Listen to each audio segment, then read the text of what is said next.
Hi, I'm actor Ian Champion, and welcome to History of Horror Cinema, my personal podcast tour of the good, bad, and the ugly of horror movie history. If you like what you hear, please don't forget to hit subscribe. Ghosts on the Loose, 1943.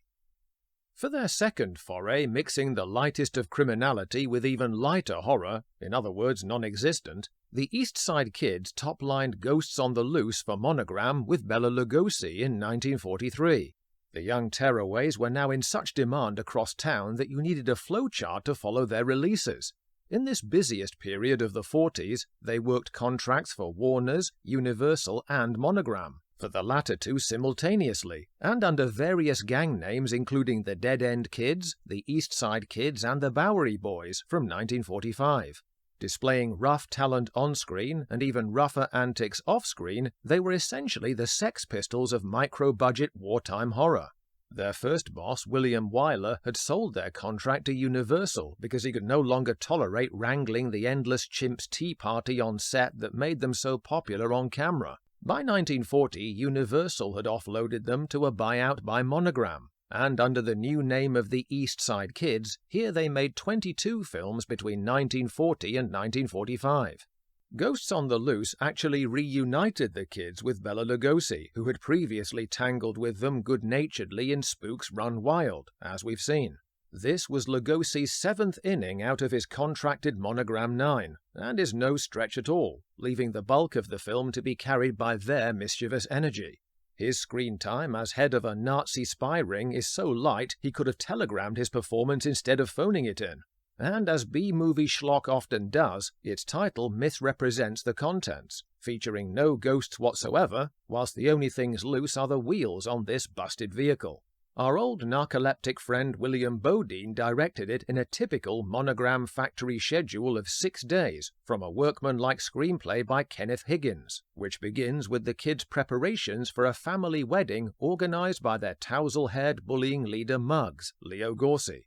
Glimpy, the dim-wit co-lead of the gang played by Hunts Hall, is best man as his sister Betty is getting married.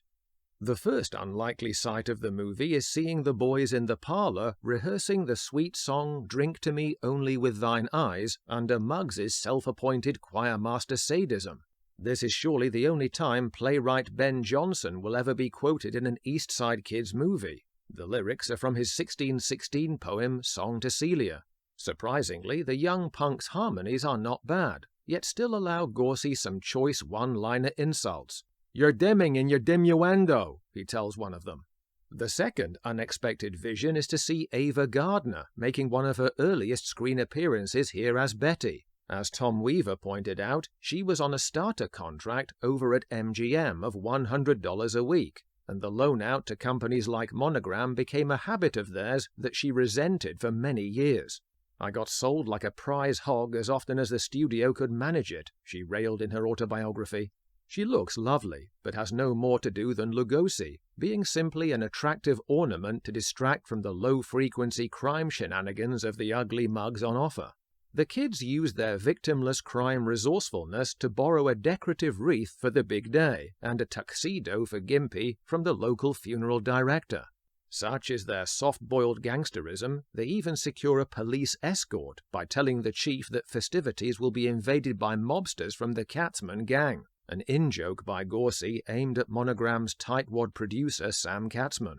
On the wedding day, Betty's husband-to-be, Jack Gibson, Rick Vallin, a later frequent supporting player to the Bowery Boys, proves to be less canny in his own business dealings. The house he's bought at a rock-bottom price is rumored to be haunted, a result of buying it for some reason sight unseen. Where did he do this? In a bar? This is where Lugosi enters the frame, as the furious Nazi ringleader Emil, who wants both houses so he can use the connecting tunnels between the properties for his activities. He dispatches henchman Tony, Wheeler Oakman, to successfully negotiate with Gibson in a hurry before the ceremony. The contact address card Tony gives Jack for the Nazis' house next door then leads to a mix-up whereby the kids find it and, thinking this is the Gibsons' new home, decide to give them a wedding present of secretly decorating for them. On finding the newlyweds' home oddly empty, characteristically, the kids figure they can go next door and simply liberate the on-sale property of its furniture to be reimbursed later. Meanwhile, Jack and the police are warned by the original owner about the neighbor's ongoing suspicious behavior masked by these supernatural stories.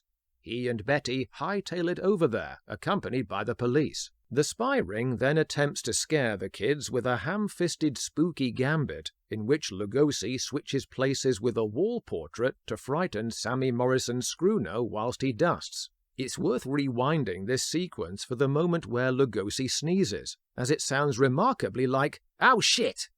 Muggs and his gang discover a propaganda printing press in the neighbor's cellar, used by Emil's gang for churning out "What the New Order Means to You." In their ignorance, the kids ship the press over to the Gibsons, thinking it will make a bonus gift. This plays right into the hands of the tiresome Teutonics, relieving them of incriminating evidence when the cops arrive. What follows is a game of pass the parcel, where the press is shunted back again to the Nazis' pad, after which Muggs and Gimpy are taken hostage, when they stumble upon the interconnecting tunnels bridging the houses. This climax does hold one nice visual joke, when the trussed-up Muggs remarks how quiet his friend is all of a sudden. Glimpy takes a free hand from behind his chair and releases his gag to reply, "Are you kidding?" Whilst we're on the subject of propaganda, the fairest thing to say about Higgins's script is a sprinkling of lame topicality. Whilst it possesses zero frights, it does at least recognize the war effort. When Screwno's jumpiness is blamed on excessive caffeine intake, Gimpy buttonholes him with, "Where'd you get it?" a reference to the recent rationing of coffee. Once the spies have been collared by the police, the final gag sees the kids quarantined, having contracted German measles in the form of tiny swastikas. Even a daffy sight gag like this, reminiscent of the Three Stooges, cannot save the shoddiness of Ghosts on the Loose, whose only purpose historically was to speed Bela Lugosi closer to the end of his contractual obligation with Monogram.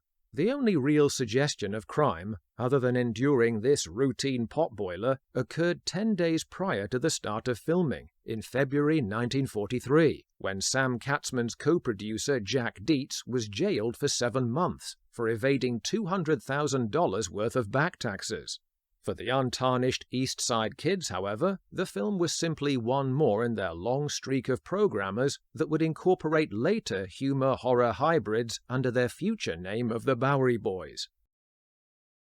Thanks for listening. If you like what you hear, please don't forget to hit subscribe.